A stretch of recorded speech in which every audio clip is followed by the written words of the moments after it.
कृपया हरि कीर्तन मूर्तिधरं धरणी भरहारक गौरजनम् जनकाधिकवत्सल स्निग्धपदं प्रणमामि सदा प्रभुपादपदं प्रणमामि सदा प्रभुपादपदं प्रणमामि सदा प्रभुपादपदम्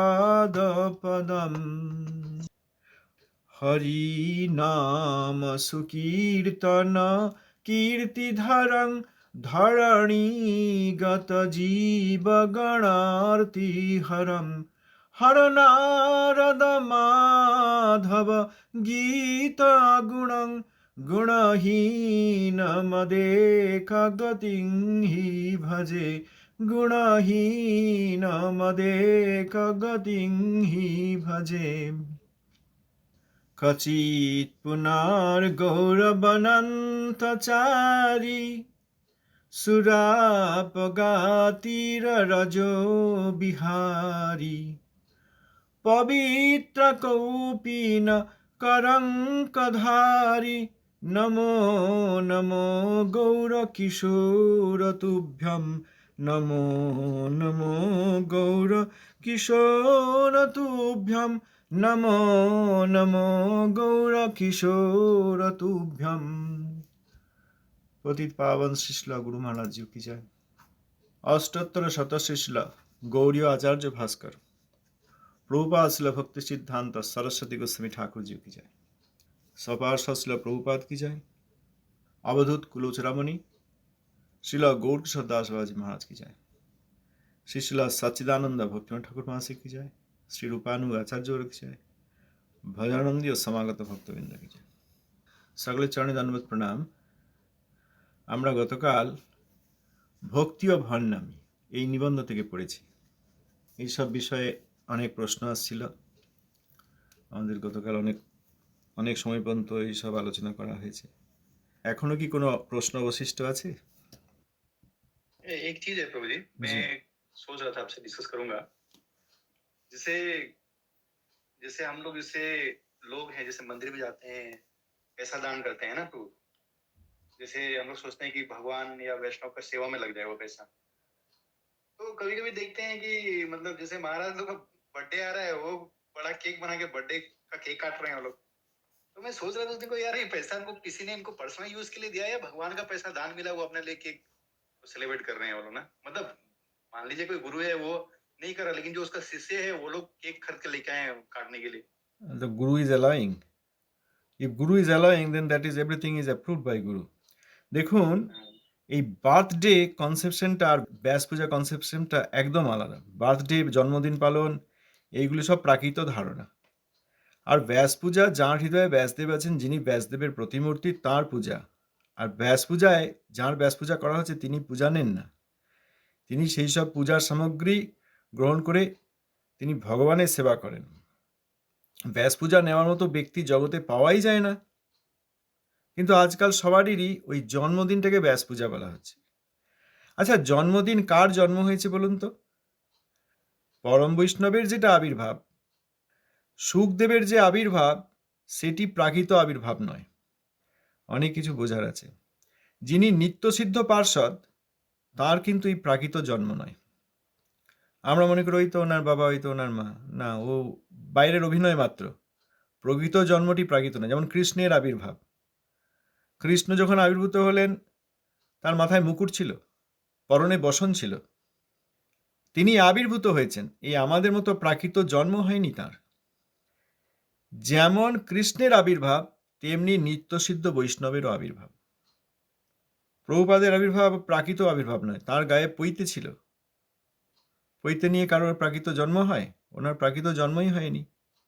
মহাপ্রভুর যে আবির্ভাব, শ্রী চৈতন্য ভাগবতে যদি দেখেন, সেখানে শ্রী জগন্নাথ মিশ্র বলছেন সচিমাকে যে, দেবী, এইরকম একটি স্বপ্ন দেখলাম, এরকম একটা ব্যাপার আমার হৃদয়ে এলো, আমার হৃদয় থেকে তোমার হৃদয়ে গেল, মনে হয় কোনো মহাপুরুষ আসছেন। হৃদয় থেকে হৃদয়ে গেল। এবং মহাপ্রভুর আবির্ভাবটি ওই দেখতে এইরকম করেন, কিন্তু ওই প্রাকৃত আবির্ভাব নয়, প্রাকৃত জন্ম নয়। শচীগর্ভ সিন্ধুতে শচীনন্দন গৌরসুন্দরের আবির্ভাব হয়েছে বললে বলা হচ্ছে মনে হচ্ছে খুব ভালো করে আমাদেরই মতো প্রাকৃত জন্ম যারা ভাবছেন তারা নারকী, তারা নরকের জীব। মহাপ্রভুর আবির্ভাব প্রকৃতরূপেই আবির্ভাব। সেই রকম নিত্যসিদ্ধ পার্ষদগণ তাদের প্রাকৃত জন্ম হয়নি, যদিও তাদের সামনে বাবা মা রয়েছেন মনে হচ্ছে। তারা অপ্রাকৃত বাবা অপ্রাকৃত মা, প্রাকৃত নন, এবং তাদের আবির্ভাবটি ওই আবির্ভাব।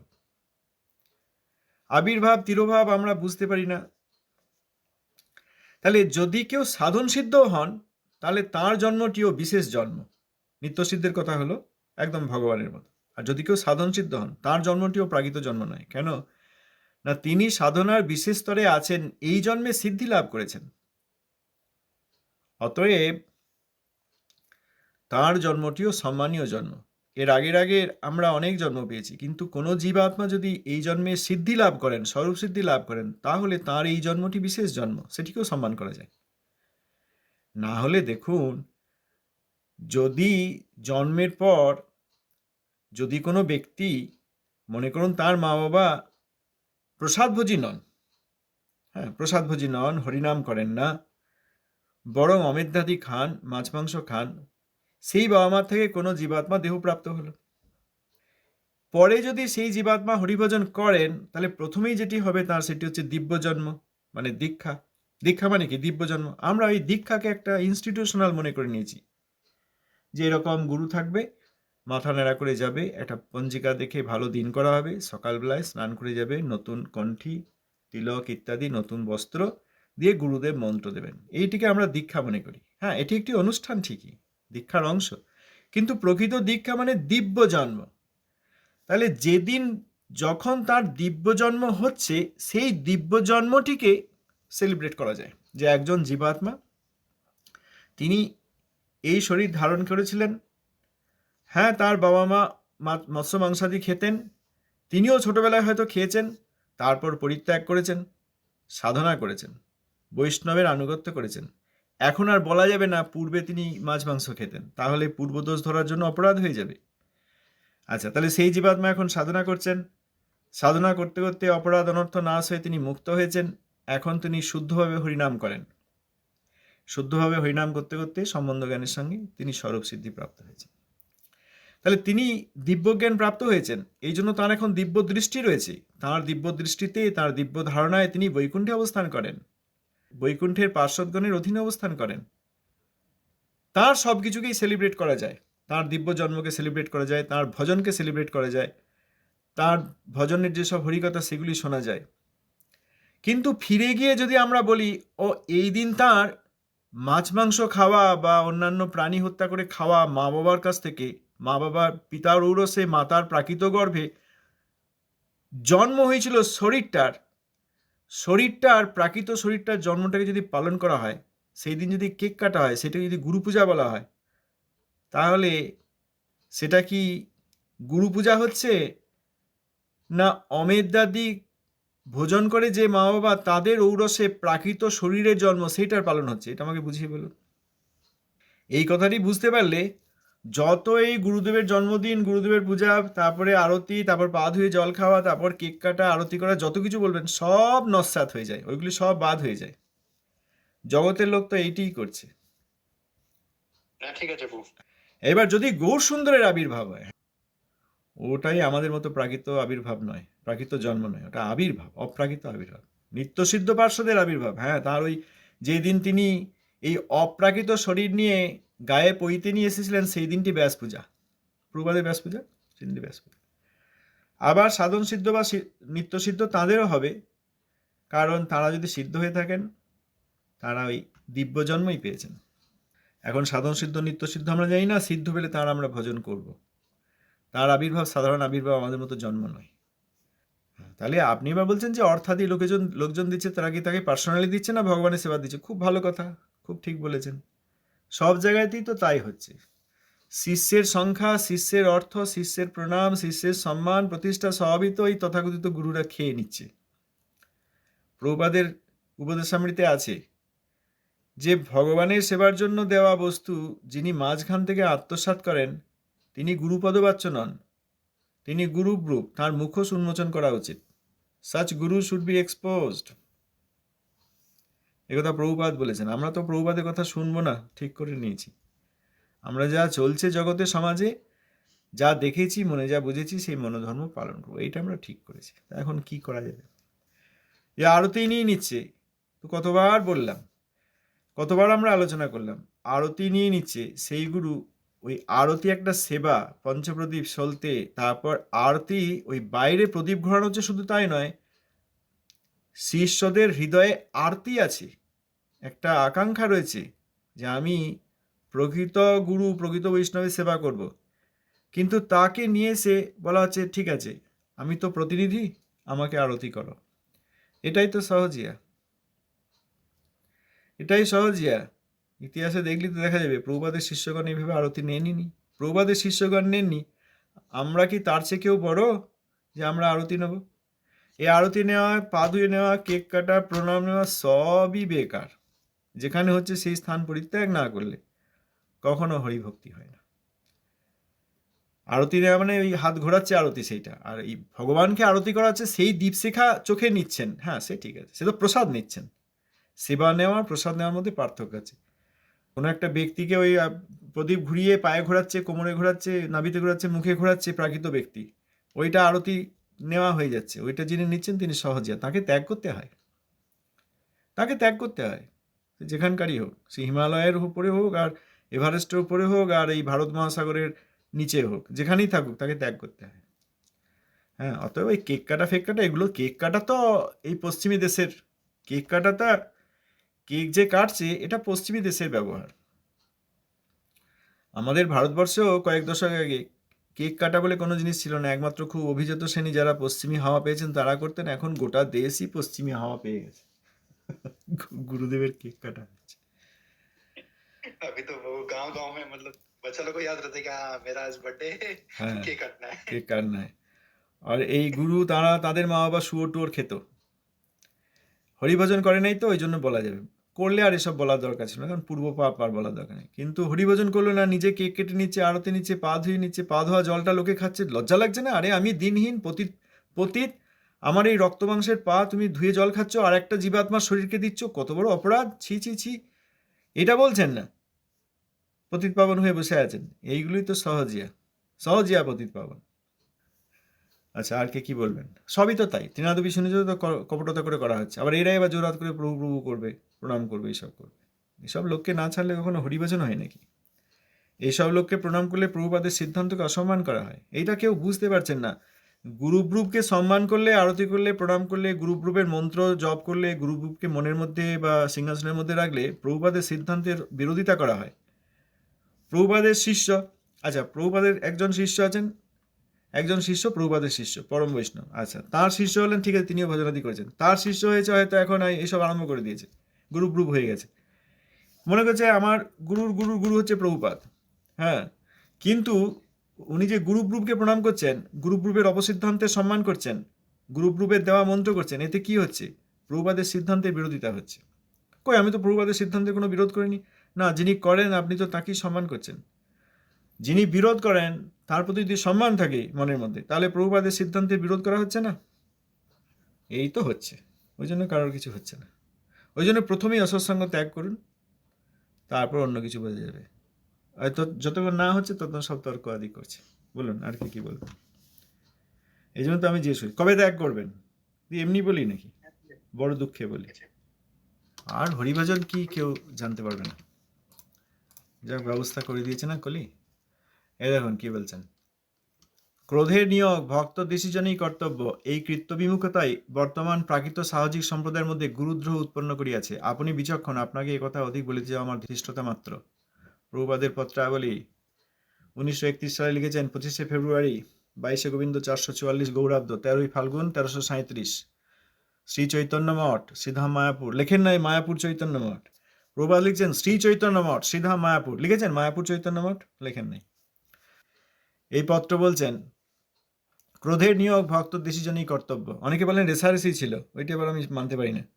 রেষারেষি, দুটি কথা, রেষারেষি মানে একজন রেষারেষি মানে একজন রেস করছেন আর একজন রেসি করছেন, মানে একজন তর্ক করছেন আর একজন উত্তর দিচ্ছেন, একজন থাপ্পড় মারছেন আর একজনও থাপ্পড় মারছেন, এটা মারামারি রেষারেষি। এই কথাগুলোর মানে কি? যেন দুই পক্ষই ইনভলভড। আর যেখানে বৈষ্ণব নিন্দা, বৈষ্ণব অপরাধ, একজনকে বলার চেষ্টা করছিলাম, তিনি আবার বুঝে বললেন, ও তার মানে ওখানে রেষারেষি ছিল। কি বললেন? একজন শীর্ষস্থানীয় ব্যক্তি তার গুরুস্থানীয় ব্যক্তিদের অবমাননা করছেন, সেটা রেষারেষি হয়, সেটা গুরুবজ্ঞা হয়। রেষারেষি এই জগতে ভাই ভাই হতে পারে, দুই ছাত্রে হতে পারে, পড়াশোনার প্রতিযোগিতা ইত্যাদি। তাহলে কথা হচ্ছে, এই ভক্তদের বিদ্বেষ সেখানে ক্রোধের নিয়োগ করতে হয়। এখন আরো বলছেন ওই পত্রেই, বৈষ্ণবের ভৃত্যসূত্রে গুরুর অবজ্ঞা সহ্য করা কেবলমাত্র পাপ নহে, আত্মার অধঃপাতকারক অপরাধ, ইহা আমরা জানি। ইহাতে সমগ্র জগৎ আমাদের বিরোধী হইয়া যাও, তাহাও আমরা সহ্য করতে প্রস্তুত থাকিব। হচ্ছে আমরা করছি সেরকম না? আমরা গুরুব্রুবকে সম্মান করছি, গুরুব্রুবকে ত্যাগ করুন, এটা বলছি। এইটা না বললে কখনো গুরুর পূজা হয় না। গুরুর পূজা মানে বলতে হবে যে গুরুব্রুব ত্যাগ করুন। কে করেছেন? বৈষ্ণবের ভৃত্যসূত্রে গুরুর অবজ্ঞা, প্রকৃত গুরু। আর যেখানে গুরুব্রুব মানে গুরু সেজেছেন কিন্তু প্রকৃত গুরু নন, তার অবজ্ঞা হয় না। বৈষ্ণবের অবজ্ঞা এটি অপরাধজনক, এবং বৈষ্ণবের অবজ্ঞা হতে পারে এবং সেটি অপরাধজনক। আর যিনি বৈষ্ণবব্রুব অর্থাৎ বৈষ্ণব সেজে বৈষ্ণব বিদ্বেষী, বৈষ্ণব বিরোধী, যিনি গুরুবজ্ঞাকারী, তিনি শিষ্য নন, তাদের প্রতি অবজ্ঞা হয় না, তারাই অবজ্ঞা করছেন। যদি ধরুন বাড়িতে ডাকাতি করতে এসছে, কেউ কি বলবে আহা তুমি ডাকাতের প্রতি অন্যায় করলে? আর বাড়ির লোকজন বাঁচবার চেষ্টা করছে, সম্পত্তি বাঁচাবার চেষ্টা করছে, জীবন বাঁচাবার চেষ্টা করছে, তাতে প্রতিরক্ষা তৈরি করছে। সকালবেলা একজন বলছে তুমি ডাকাতরা এসেছিল তোমার বাড়ি, তুমি ডাকাতদের প্রতি এরকম অন্যায় আচরণ করেছো, বলে কেউ? সেখানে বলে না। ডাকাতদের প্রতি অবজ্ঞা করলে, ডাকাতরা এসেছিল তোমার গৃহে, তারা তোমার অতিথি দেবো ভব, অতিথি দেবতার সমান, ডাকাতরা তোমার বাড়িতে এরকম চুরি চামারি মারধর করতে এসেছিল, তুমি তাদের অতিথি সম্মান করনি, বলে কেউ? তা বৈষ্ণব নিন্দকের আবার অবজ্ঞা হয়? বৈষ্ণব নিন্দকের নিন্দা করতে হয়। বৈষ্ণব নিন্দকের নিন্দা না করলে বৈষ্ণবের চরণে অপরাধ হয়। এই প্রভুপাদ বলছেন, বৈষ্ণবের বৃত্তসূত্রে গুরুর অবজ্ঞা সহ্য করা কেবলমাত্র পাপ নহে, আত্মার অধঃপাতকারক অপরাধ, ইহা আমরা জানি। ইহাতে সমগ্র জগৎ আমাদের বিরোধী হইয়া যাওক, তাও আমরা সহ্য করতে প্রস্তুত থাকিব। এই পত্রেরই প্রথম দিকে প্রভুপাদ লিখেছেন যে অন্যান্য বৈষ্ণব অপরাধীগণের চিত্তবৃত্তিতে উদিত বৈষ্ণব গুরুবৃন্দের অসম্মাননা দেখিয়া গৌড়ীয় সম্পাদক, নদিয়া প্রকাশ সম্পাদকগণ যদি চুপ করিয়া বসিয়া থাকেন, তাহা হইলে তাহাদের বিষ্টম্ভ গুরু সেবার ব্যাঘাত হয়, এই কথা বোধ করিয়া আপনি অনুমোদন করিবেন। ভাগবত মাত্রই পরম সহিষ্ণু, আপনি তো তাহাই, কিন্তু আপনার গুরুবর্গের অসম্মান দেখিলে আপনি কখনোই সেই দুঃসঙ্গকারীকে ক্ষমা করিতে পারেন না। এজন্য আমাদিগের নিত্য গুরুদেব ঠাকুর নরোত্তম তারস্বরে গান করেছেন, ক্রোধ ভক্তর দেশি জানে। গুরুবর্গের অবমাননা হবে, সেখানে আমি চুপ করে থাকবো, এই যদি আমরা করি, তাহলে সেটা শুধু পাপ নয়, সেটা অপরাধ, এবং অপরাধ আত্মার অধঃপাতকারক। ও করতে নেই, ওখানে ওই রকম সমন্বয়বাদী সাজতে নেই, সমন্বয়বাদী সাজলে অপরাধ হয়। হ্যাঁ, যদি নিজের ভোগের, এখানে এই পত্রটি আরো আগে লিখেছেন, ইন্দ্রিয় তর্পণের বাধা হইলে যে বৃত্তির উদয় হয় তাহাই ক্রোধ। ভক্তগণ সর্বক্ষণ কৃষ্ণেন্দ্রিয় তর্পণে ব্যস্ত, তাহাদিওকে তাহাদের সেবাকার্যে বাধা দিতে গেলে বাধাদাতাকে ভক্তদ্বেষী বলা যায়। সুতরাং ভক্তদ্বেষীর প্রতি ক্রোধের বৃত্তি ভজনের প্রকারভেদ মাত্র।